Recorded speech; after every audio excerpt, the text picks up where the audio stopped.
Hey YouTube, I hope you guys are doing well. Today I thought I'd just do a video on my everyday carry as someone who is trying to move away from like social media and YouTube and just internet in general usage. These are just sort of the things that I take with me every day. I just have them, usually store them just on my nightstand and have them sort of like grab and go. And I think that for every person, what they choose to bring with them like every day will be different, but having that sort of list in your head of like, okay, I'm gonna wake up and grab this, and this is gonna be useful for me in this way, and this is why I'm gonna carry it with me, can help you get into the habit of just always having it on you. And then you don't have to waste time like thinking before you leave the house, okay, do I have this, do I have that, and then risk, forgetting something important.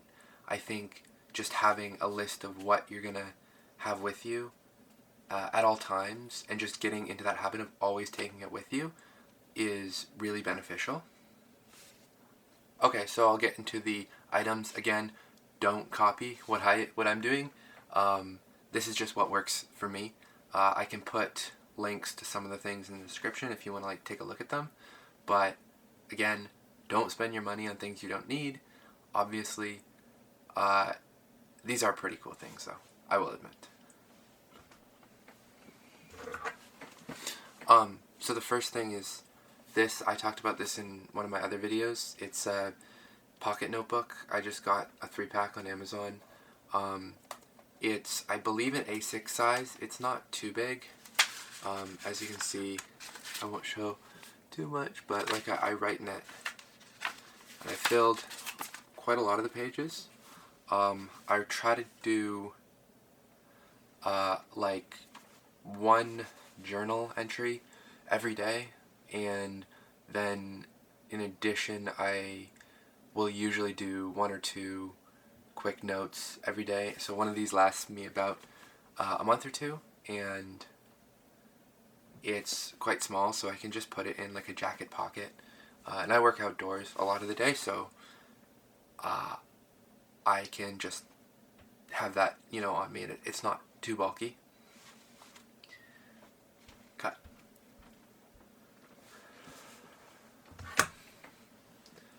So the next thing I have is this. It's called Boox Palma. It was rather expensive, but I am someone that likes to read a lot, and I had a Kobo, but to be honest, it was a little bit big for specifically like the gym, because I do work out, and I wanted like a smaller e-reader that I could take with me there and just have in my pocket. So it's pretty cool, to be honest. I will just usually I do have like YouTube on it and Reddit, but honestly I have no desire to use those apps on here. Mostly I'll just read, I'll open a book. I'll just read like a book, or read, catch up on like news and stuff, or listen to a podcast.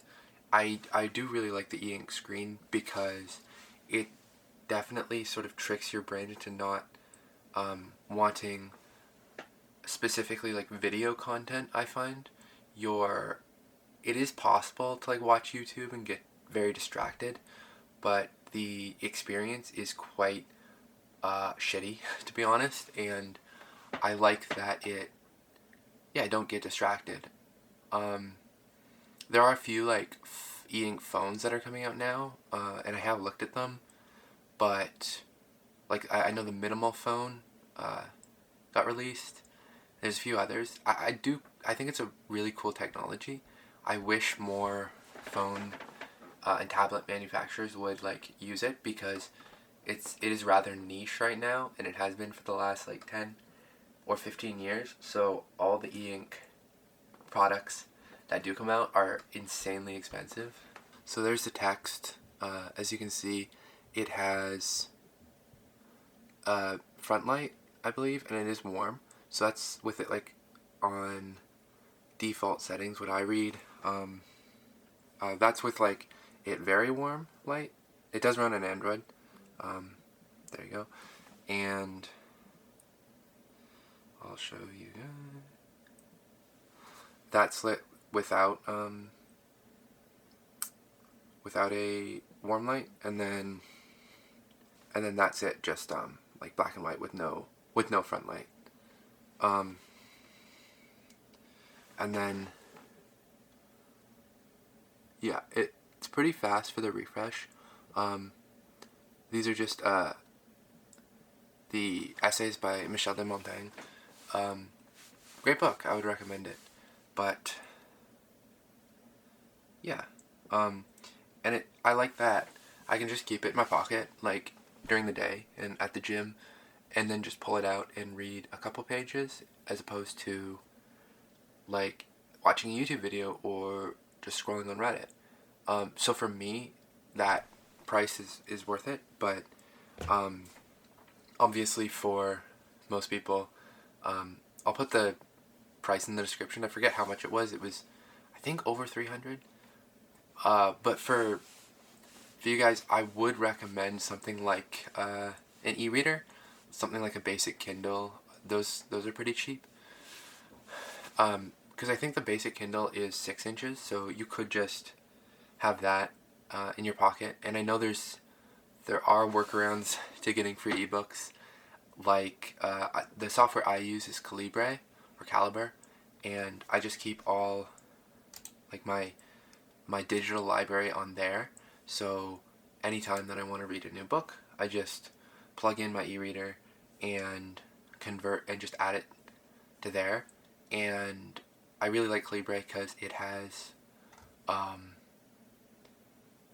lot of like a lot of different file formats, and even for EPUBs, which most e-readers support, you can like edit the margins and stuff on here. So if it doesn't fit, or it doesn't look,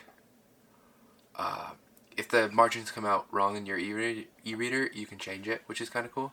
So one more thing I'll just share about this is it does have different like refresh modes. So it's got HD, balanced, fast, ultra fast, and regal. I don't know what regal is, but basically, on HD, it's like very slow refresh rate. So if I click, this is just one of my videos. Hey guys. It refreshes the screen every time that the pixels change. Makes it look like shit. But that's on purpose. And then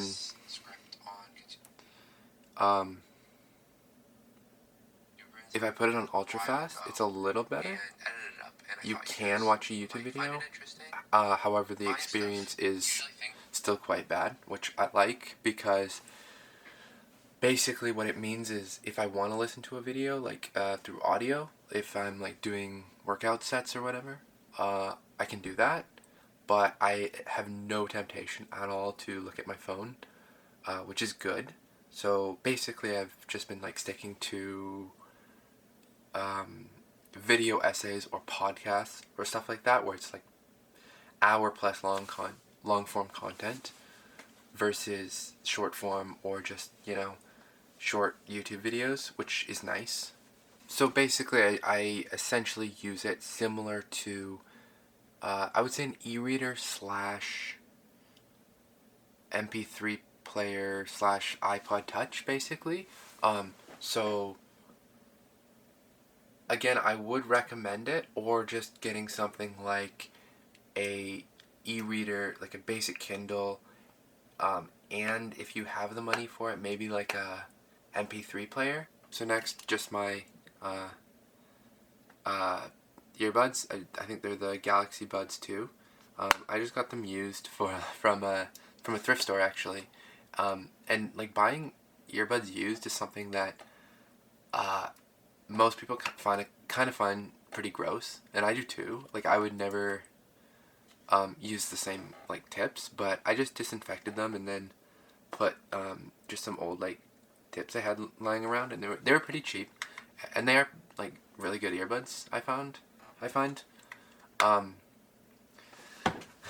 that is something that I have noticed, is that thrift stores get really good stuff that people just don't want anymore, and the price at thrift stores is insanely cheap compared to buying new. You could spend probably $50 at a thrift store and get $500 worth of value in like clothes, electronics, jewelry, etc. That you just can't get new, and it's kind of like changed my idea of value and the price we put on like a lot of items that we buy is just insanely expensive, and people just get rid of a lot of their stuff so often that the like secondhand market is very undervalued, I think. And a lot of YouTube videos, especially, I have seen encourage buying like a lot of new products, and it is something where I get it. Like, I get buying the new shiny thing all the time, but honestly, a lot of the times you can get really cool, like, new to you stuff, just by waiting, just by, like, going to a thrift store every few days or weeks and, you know, seeing what cool stuff comes in. And I have seen, like, really, really nice stuff. Like, one example is books. As you can see, I have a lot of books in my bookcase right here. And when I got this bookcase, it was almost empty. And to be fair, I have not read a lot of those books. However, I've read a fair amount, and I get a lot of new ones from a thrift store near me that they price them at around $2 or $3 for like brand new hardcover, not brand new, but like close, like near new condition hardcover books that in a bookstore new would be like 30 or 40 Canadian dollars. I live in Canada, and just because someone may have owned them for a few months before deciding I'm not going to read this book and donating them, they lose like 90% of their value because the secondhand market is willing to price them insanely, or a lot more cheaply, which, I don't know, it's kind of something that I find interesting, about like why do people still have the need or even desire to spend so much money on new products. It does kind of confuse me, I guess. Okay, so just, I guess, bonus items. I carry just this. It's moisturizer I have very dry skin, so having something like this, it's Hemp's Cherry Blossom. Having something like that is really beneficial to me because I get super dry skin otherwise, especially like my hands and my knuckles. And then in addition, I carry chapstick. It's just Burt's Bees Vanilla. It's quite good. I would recommend that as well. I guess we can talk about the elephant in the room. I do have a Pixel 8 phone. However, I have been trying to use it less, as much as I can. I had a Galaxy A5 before this, which was 2017 phone, and honestly, the only reason I upgraded to this was I could get it for a few bucks a month, and the cost of my phone plan would go down, which, I don't know if any of you live in Canada. The price of phone plans in Canada, due to like just the low population density, is insane. Like, compared to US plans that are like $20-$30 a month, Canadian phone plans are like double or triple that in terms of cost, and it is just insane. But that's, I guess, a rant for another time. But this phone is good. It's good for a camera. However, I have pre-ordered another phone. I did this almost a year ago now.